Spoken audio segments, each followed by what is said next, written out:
Baik teman-teman, jadi di video kali ini saya akan menjelaskan tentang penyusutan dan amortisasi dalam akuntansi pajak.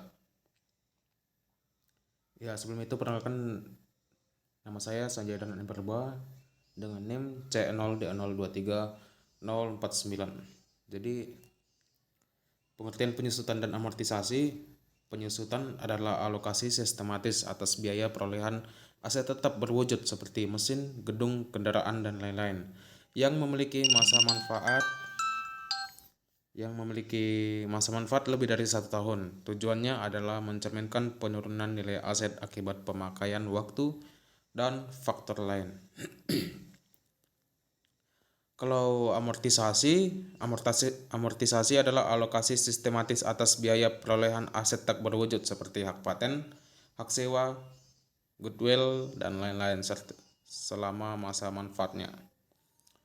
Oke, jadi dasar hukumnya itu ada UU nomor 36 tahun 2008 tentang pajak penghasilan, peraturan Direktur Jenderal Pajak yang menjelaskan masa manfaat dan tarif penyusutan amortisasi. PMK nomor 248, PMK nomor 3 2008 dan perubahannya.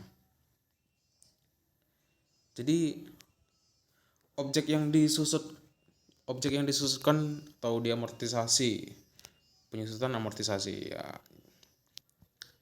Metode penyusutan dan amortisasi ada metode garis lurus, yaitu beban penyusutan amortisasi sama setiap tahun. Metode saldo menurun, declining balance. Beban penyusutan lebih besar di awal, lalu menurun setiap tahun. Umumnya digunakan untuk aset lain selain bangunan. Kelompok dan tarif penyusutan. Yang pertama, aset tetap dibagi menjadi 4 kelompok. Aset tetap dibagi dalam 4 kelompok.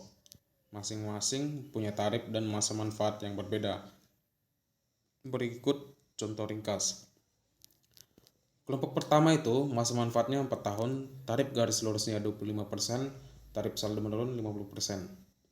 Kelompok 2, 8 tahun, tarif garis lurusnya 12,5% dan tarif saldo menurun 25%. Sedangkan kelompok 3, 16 tahun, tarif garis lurusnya itu 6,25% dan tarif saldo menurun 12,5%. Yang keempat, 20 tahun, tarif garis lurusnya 5% dan saldo menurun 10%.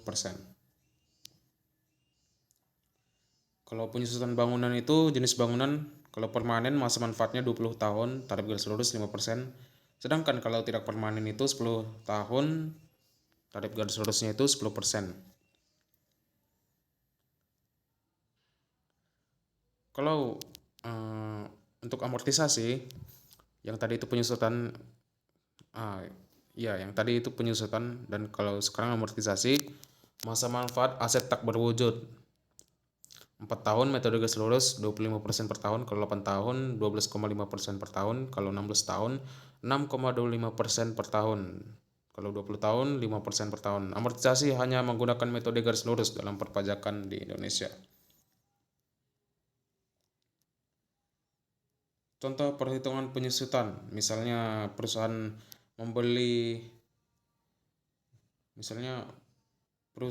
membeli mesin senilai 100 juta, kelompok 1 masa manfaat 4 tahun. Penyusutan per tahun 100 juta dikali 25%, maka hasilnya sama dengan 25 juta.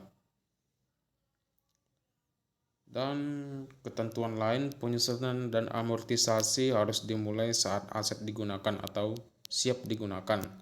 Bila wajib pajak tidak melakukan penyusutan, maka tetap dianggap menyusut sesuai ketentuan perpajakan. Ya, jadi kesimpulannya itu, kalau penyusutannya itu asetnya berwujud, kalau amortisasi asetnya tidak berwujud. Kalau penyusutan aset berwujud itu seperti ada bangunan,